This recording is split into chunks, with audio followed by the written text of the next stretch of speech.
Hello friends, good morning. Today we are going to discuss query language. In query language we discuss fundamental of relational algebra operation. Before going to this, we summarize structure of relational database which comes in relational model. तो हम relational model में हम जानते हैं कि जो table है उसको रिलेशन के थ्रू रिप्रेजेंट करते हैं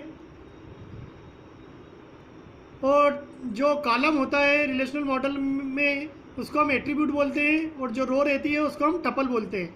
नंबर ऑफ एट्रीब्यूट जो रहते हैं वो डिग्री बताते हैं रिलेशन की और नंबर ऑफ टपल कार्डिनलिटी बताते हैं। और बेसिक स्ट्रक्चर जो होता है हमारे रिलेशनल मॉडल का हम जानते हैं कि D1, D2 up to Dn ये डोमेन है, ये एक रिलेशन बनाते हैं, ये हम बता चुका हूँ पहले ही मैं। और एट्रीब्यूट हमारा जो होता है रिलेशनल मॉडल में हम जानते हैं कि जो एट्रीब्यूट के अंदर जो वैल्यू होती है वो एटॉमिक होना चाहिए, इनडिविजिबल, कि फर्दर डिवाइड नहीं हो। रिलेशनल मॉडल में हम जो ब्लैंक एंट्री है उसको हम किसके थ्रू बताते हैं? NULL नल के द्वारा। ये पहले हम पढ़ चुके हैं। और रिलेशनल मॉडल में हमने रिलेशन स्कीमा को भी देखा था कि रिलेशन स्कीमा क्या होता है? A relation with their attribute name. ये आप देख सकते हैं, ये रिलेशन स्कीमा है, ये अपन पढ़ चुके हैं। डेटाबेस हम जानते हैं क्या होता है? कंसिस्ट्स ऑफ मल्टीपल रिलेशन, बहुत सारी टेबल से मिलकर बना होता है, ये हम पढ़ चुके हैं। ये हमारा कस्टमर का रिलेशन है, ये डिपॉजिटर का रिलेशन है। कीज़ हम ER मॉडल में भी पढ़ चुके हैं, यहाँ पर भी मैंने आपको बताया है प्राइमरी की, कैंडिडेट की और फॉरेन की के बारे में।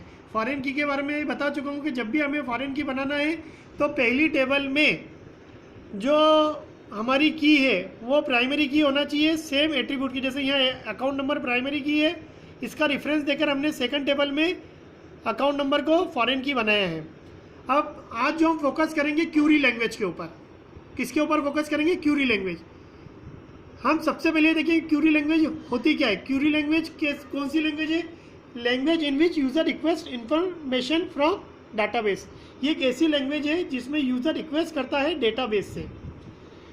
इसको अदर तरीके से भी हम डिफाइन कर सकते हैं कि एक कंप्यूटर प्रोग्रामिंग लैंग्वेज है that request and retrieve data from database. जो हमारे डेटाबेस से हम डेटा को एक्सेस करने के लिए लैंग्वेज यूज़ करते हैं बाय सेंडिंग एनी क्यूरी, और कोई भी क्यूरी भेजकर।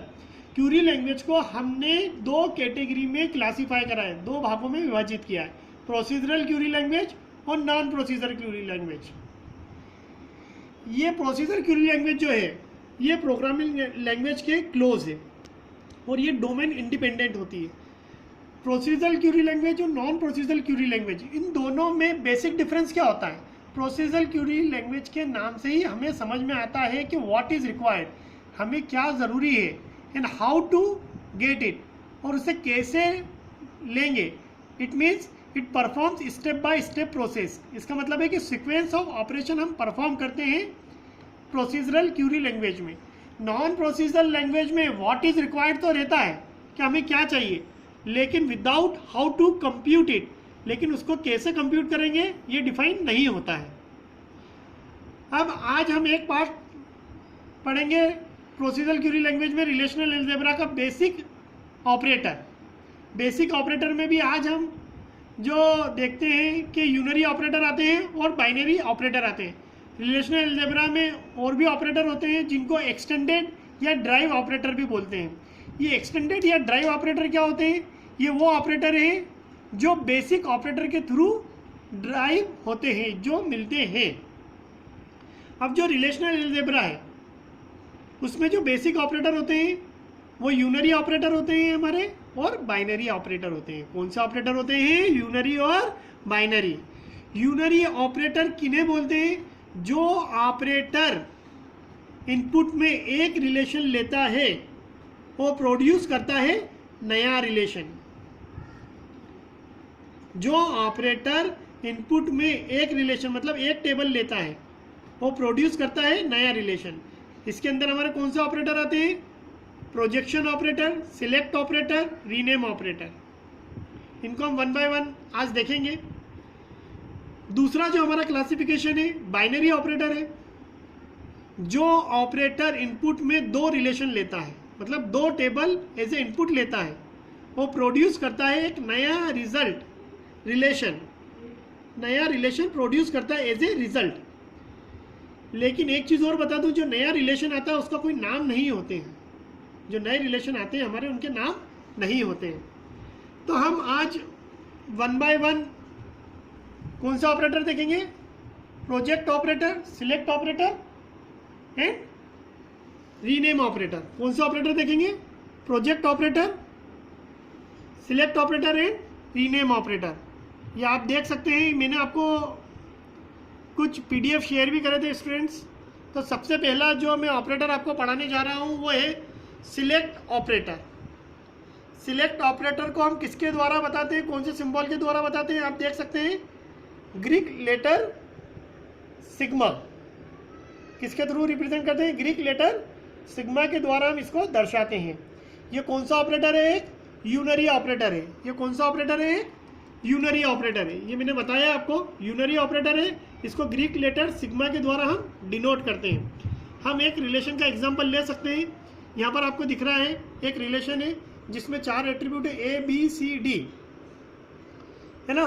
तो ये जो सिलेक्ट ऑपरेटर है करता क्या है, ये सिलेक्ट ऑपरेटर करता क्या है, ये सिलेक्ट ऑपरेटर जो है टपल को सिलेक्ट करने के लिए हम यूज़ करते हैं। किसको सिलेक्ट करने के लिए, टपल को सिलेक्ट करने के लिए यूज़ करते हैं। जैसा कि हम यहाँ देख सकते हैं, ये रिलेशन R है, यहाँ मैंने बोला है D इज़ ग्रेटर देन 5, मतलब इस रिलेशन में से जिसकी जो D के अंदर वैल्यू है, जो D एट्रीब्यूट के अंदर वैल्यू है, उसकी वैल्यू किससे ग्रेटर होना चाहिए, 5 से।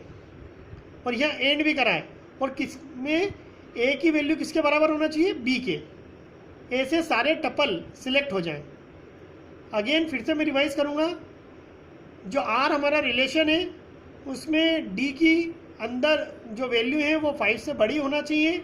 एंड, ये एंड को बताता है B जो है किसके बराबर होना चाहिए, A के।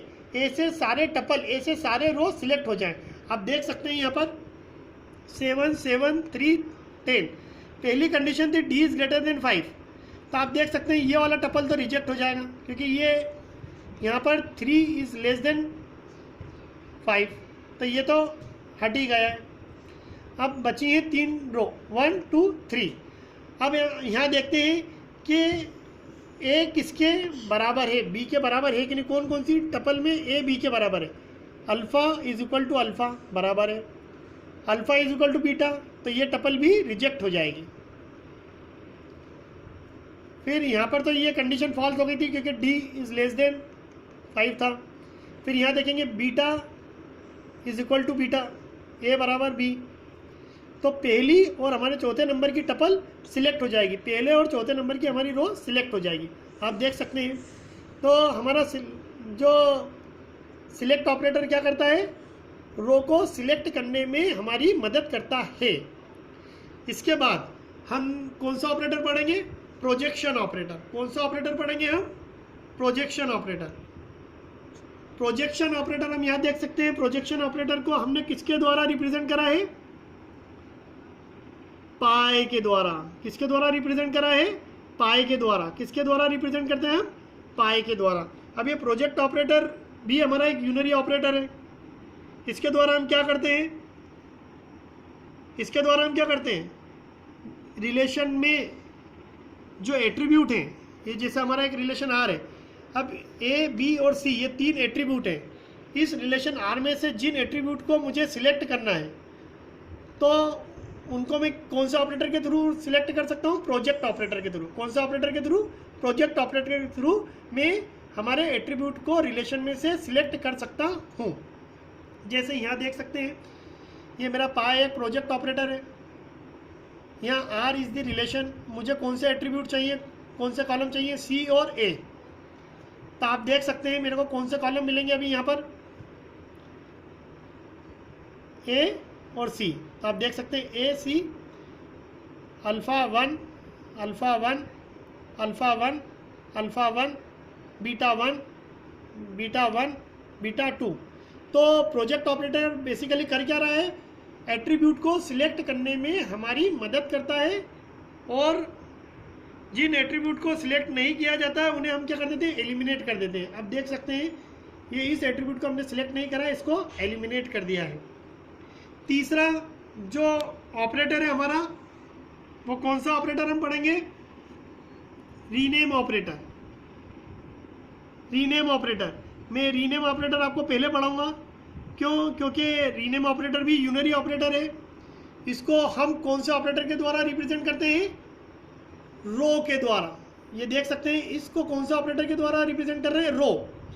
इसको कैसे लिखते हैं, जो भी हमारा ओरिजिनल रिलेशन है, जो भी हमारा ओरिजिनल रिलेशन है, जैसे ई एक हमारा ओरिजिनल रिलेशन है, उसको हमें कौन सा नाम देना है, एक्स।